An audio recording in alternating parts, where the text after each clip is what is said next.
Ayan po mga katribya po yung ating bulaklak, oh. Ah, Bulusot na po yung iba. Mula po mga ka-farmers po noong maulan. Ayan, oh. Tapos yung ating pong patubig at nalagyan po natin ng ating pong pataba. Ayan, yung ating pong mga buko o pang Pebrero. Malaki na mga katribya. At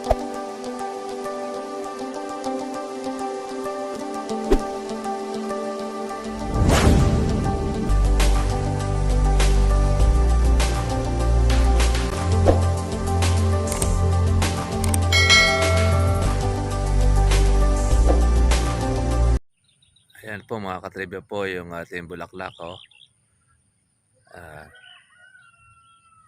Bulusot na po yung iba. Mula po mga ka-farmers po noong maulan. Ayan, oh.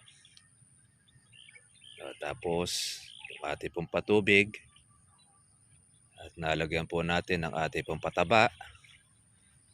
Ayan, yung ating pong mga buko o pang Pebrero. Malaki na mga katribya. Yung ating gahulin.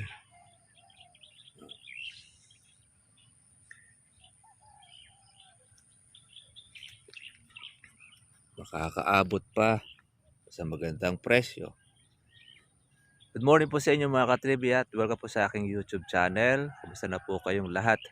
At good news po ngayon mga katribya dahil ang kalamansi po natin bumabalik ulit po sa dati pong presyo. Mataas 3,300, maabot po kumisan po ng 3,400, 3,500. Depende po sa ganda ng presyo, ganda po ng kalamansi. Pagka malalaki, maganda po ang presyo. Ang halos po sipatan po ng presyo po natin ay ang Cabanatuan City, parte po ng Sakitan. Kaya lang yung doon ay mga asking. Pagka napunta doon ng inyo pong produkto, tatawaran po yun ng buyer. Pagka halimbawa naman, wala pong dumating na kalamansi, nasusunod po doon yung mismong may-ari ng kalamansi. Kaya swerte mo pagka walang kasabay ang iyong pong produkto, mapapamahal po ang inyong paninda. Kaya mahirap naman po mga ka-farmers po na magsapalaran din doon dahil pag dumating naman po ang maraming kalamansi, maabutan din naman po ng bagsak ang presyo ng kalamansi ninyo. Kaya mas maganda doon, pero kang sariling kausap na kung ano po yung napagkasunduan ninyong presyo, yun na po ang inyong magiging bayaran. Pero pag kayo makikipagsapalaran ka, mahirap magdala po ng produkto diyan po sa kabaratuan. Kumbaga, ay pumapana ka dyan, hindi mo alam kung ikaw ay makakadali ng magandang presyo. Yan. Kaya, good morning, mga maulan. Meron po tayo uling isang ulan na hindi naman ganun kalakas, ambon. Pero maganda na rin yan dahil pang suporta yan sa ating kalamansi, sa ating pong bunga. Dahil meron naman na tayo pong patubig, kaya di naman na tayo nag-aalala. At aabang na lang po natin yung pong maramihang paglabas po ng ating mga bulaklak. Good news. Good news sa ating pong mga ka-farmers. Yan. Sa dire-diretso lang po ang ating pag-aalaga. At makakahuli rin po tayo ng magandang presyo ng ating kalamansi. Ngayon, pahirapan po sa pagkuha o pagpitas ng mga malalaking bunga. Kaya halos ang kalamansi ngayon ay naaagad. Kaya pati yung mga talagang dumalaga na bunga, nakukuha na rin po yan sa pagka po pinapitas. Ang importante, mga ka-farmers, ay meron kang pipitasin. Yung ating inaalagaan. Oh, mga buko na, yung ating ini-spray. Yan. Yan, meron na tayo mga pinalalaki.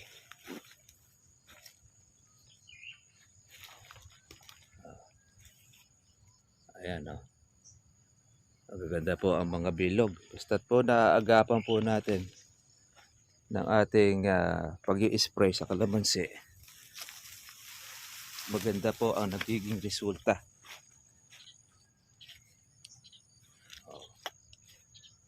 Sino mag-aakalang ang gamit-gamit lang po natin dito mga katribya ay chargeable. Isipin ninyo 3 taong mahigit na kalamansi. Makapaglalabas po tayo ng ating pong bunga na wala tayong marami pong ginagastos gaya po sa power spray. Kasi ang paniniwala po natin, once po na ang kalamansi ay siya po ay ma-spray in 42 hours or 70 hours, lipas na po yung gamot po natin. Kaya lang, depende pa rin po yung mga ka-farmers doon po sa tapang ng gamot. Pagka mahina ang gamot ninyo, expected na po natin, baka isang araw lang, ubos na ang epekto ng gamot ninyo. Kaya kadalasan mga ka-farmers, iba mga nagiging kubikong ang bunga dahil yun nga, hindi po nila alam kung ano po yung kombinasyon ng gamot na kanilang ginagamit. Yan, marami na pong mga labas po ang bulaklak po sa kilikili ng ating kalamansi. Ayan. Ay, mamumuti po ito mga katribya. Kaya may bonus na naman po tayo sa ating pag-aalaga. Kakukan tayo ng ating suso. Suso na yun ay tumitira rin po yan ng bunga.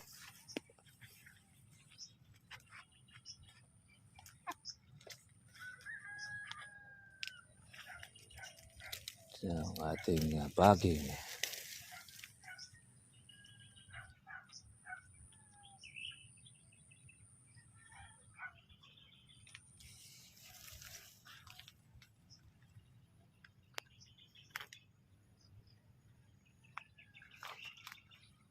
Shoutout natin ang ating pong mga tagapanood sa iba-iba pong mga lugar, sa Canada, sa UAE, sa iba-iba pong lugar na kung saan ay napapanood po ang ating pong vlog. Shoutout po sa inyo at magandang balita, umangat na po muli ang ating kalamansi. Kaya naman ito,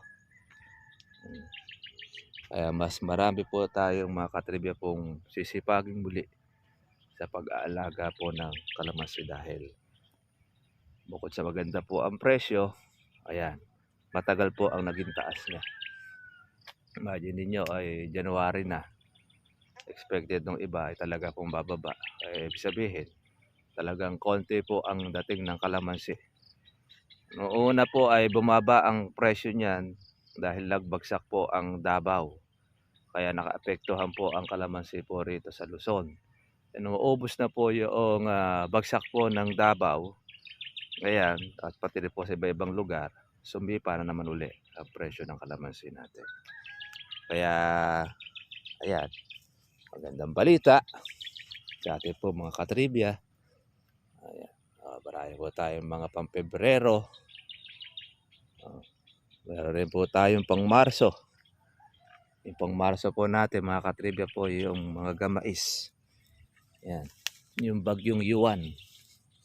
Hindi naman po siya ganun kung marami po yung nilabas po na bulaklak ng bagyong Yuan. Pero kung muna alagaan natin, Meron tayong pang Marso. Meron rin tayong pang Pebrero. Pang katapusan. Kaya good news sa ating po mga katribya. Meron tayong palakihin, alagaan, ating pong patubig, tsaka po ng bulaklak.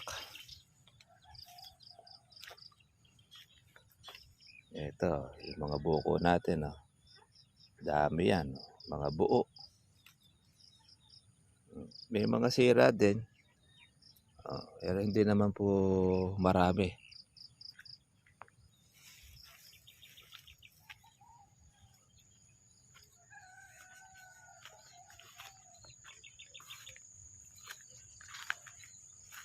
Shout out natin ating po mga ka-farmers.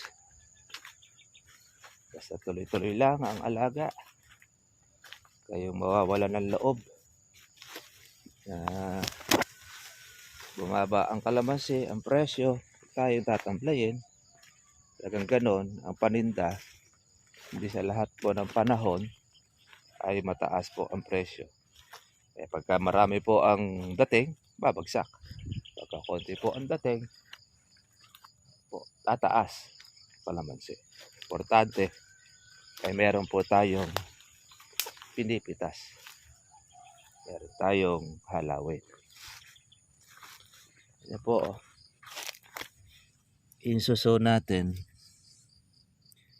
kinakain yung bunga niya. Oh. Yan, oh. Yan, pinubutas. Kaya isa po sa salot yan, eh. Susong saging, oh. Tinira niya. Yung hinog naman ng paborito. Kaya, para tayo makaganti, tinatapakan po natin.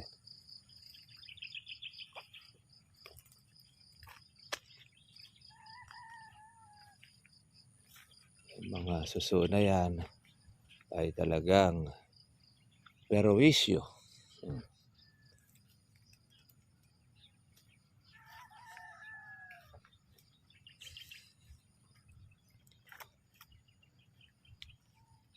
Laki na po ang ating pang Pebrero.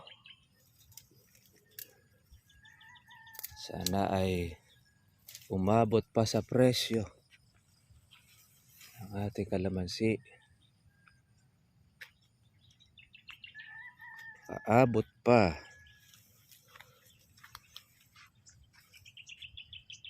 Yun. Pero meron na tayong mahahalaw.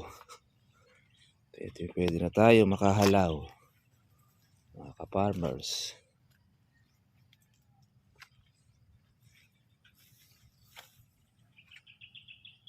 Dito po kasi mga katribya po sa amin, napakahirap po magpalaki po ng bunga. Dahil pag pinalaki mo ang bunga ng kalamansi mo, eh dapat malakas ang loob mo. Una-una, handa kang manakawan. At hindi po ang mga kawatan dito. Isa mas madalas pong mamita sa may-ari kapag po kawatan. Halos hindi po makalaki ang bunga ng kalamansi. Mas naaagad po nila. Kaya ang may-ari, ang gagawin, kahit po mga maliliit ang bunga, ay ipapipitas na. Maigi nga naman yung hawak mo na ang kalamansi kaysa doon sa malaki nga ang bunga, nawawala naman. Kaya alatin. Yung nag-i-spray, mabaho ah. Ayan ah. Yung pang Pebrero natin, no?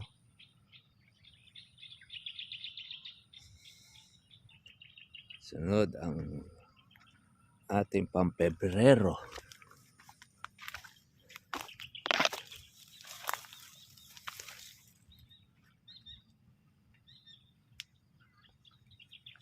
Sige mga ka-farmers, after po nito ng hambuga, mag-i-spray naman po tayo ng ating pong kalamansi sa isa natin pong lugar. At para po yung labas na po ng bulaklak agapan po natin at hindi po makaporma ang mga insekto. Ayan po yung ating mga bulaklak na mga maliliit.